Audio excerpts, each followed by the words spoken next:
En ce qui me concerne, moi, Baxing, peu de temps après ma nouvelle naissance, j'entendis Dieu me parler au sujet de son service.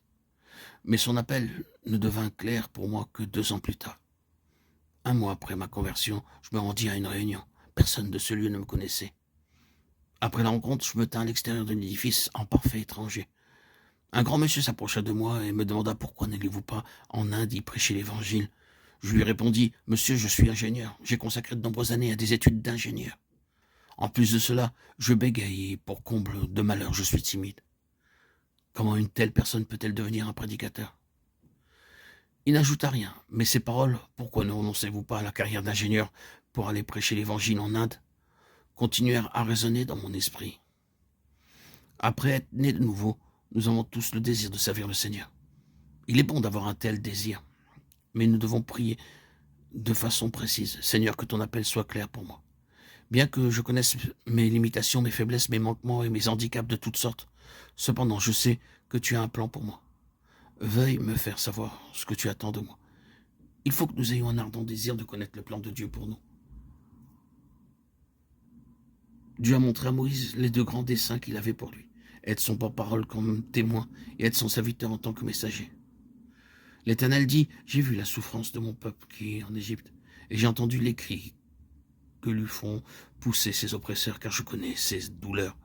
Je suis descendu pour le délivrer de la main des Égyptiens et pour le faire monter de ce pays dans un bon et vaste pays, dans un pays où coule le lait et le miel, dans les lieux qu'habitent les Cananéens, les Rétiens, les Amoréens, les Phérésiens, les Éviens et les Jébusiens. Exode 3, 7, 8. Délivrer le peuple de Dieu de l'esclavage de l'Égypte devait être sa première tâche. Ils étaient opprimés par les Égyptiens et ils souffraient beaucoup des traitements que leur infligeaient leurs cruels contremaîtres.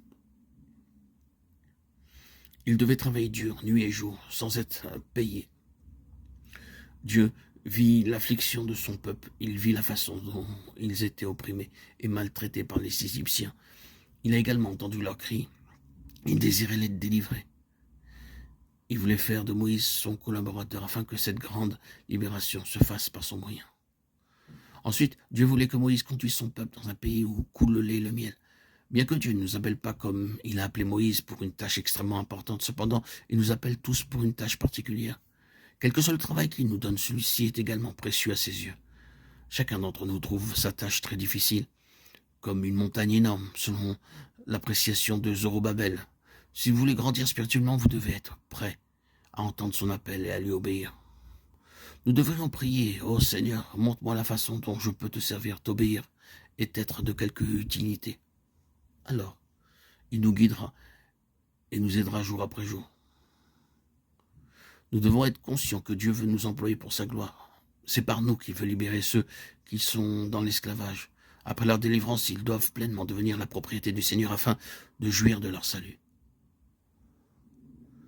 Nous remarquons que plus de 75% des croyants ne bénéficient pas de leur salut.